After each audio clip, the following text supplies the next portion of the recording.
In order to become a scientist, you have to fall in love. You have to be passionate about the field that you're working in. For children, it's really important to have opportunities for engaging and meaningful and creative science learning experiences, starting at a very young age.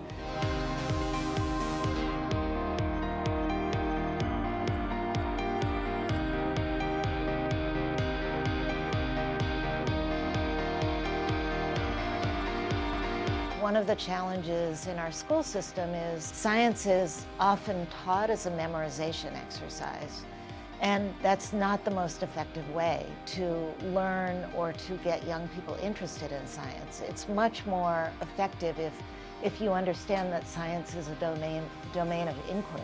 It's really important to get kids interested and engaged. Students start to lose interest in science around middle school. So if you can really catch them early and get them passionate about the subject before then you have a greater chance of having them continue their interest and passion into high school, college, and beyond.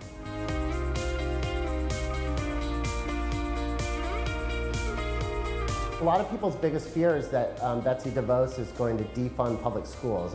I think that 90% of kids in this country go to attend public schools, so it would be a real shame to defund them.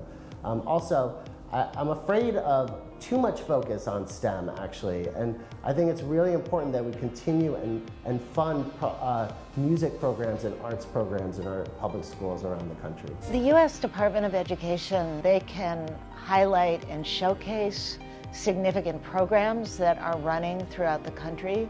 They can celebrate and honor and acknowledge the work of accomplished science educators. There's not a huge amount of federal funding in our education system. Most of the funding that supports our schools is, of course, locally driven.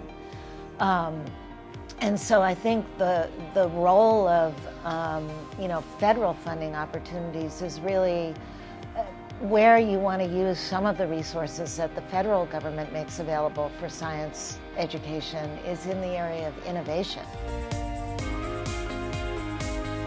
We have a great example from the New York Hall of Science. We received a U.S. Department of Education Investing in Innovation grant, and that enabled us to build a curriculum and a digital tool that we call Playground Physics. And what it allows young people to do is capture, just using video on an iPad, capture any kind of motions. By entering a certain amount of data, you can look at that motion and through 3 different lenses: energy, force, and motion. It's a way of taking concepts that are very abstract. Most of us don't remember the difference between potential and kinetic energy, and actually grounding it in physical behavior so that you have a different level of understanding of the concepts that you're working with.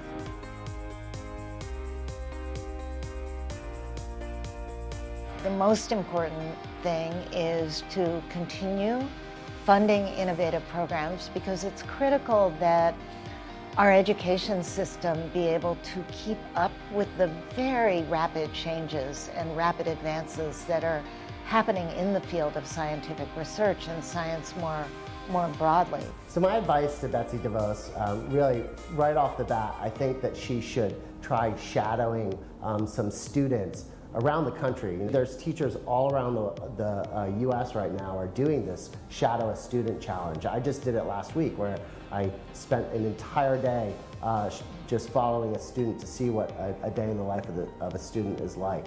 It was really illuminating for me. I think Betsy could start there. She could also shadow some teachers. She could shadow some administrators, some principals, just to really step into their shoes, empathize, and see what sort of challenges that they face. Children, in a lot of respects, they're born scientists. They're curious, they're inquisitive, they're asking questions. Those are all of the kinds of things that scientists do routinely. So it's really important to help them build a connection to the kinds of things that they're naturally curious about and the kinds of things that scientists do.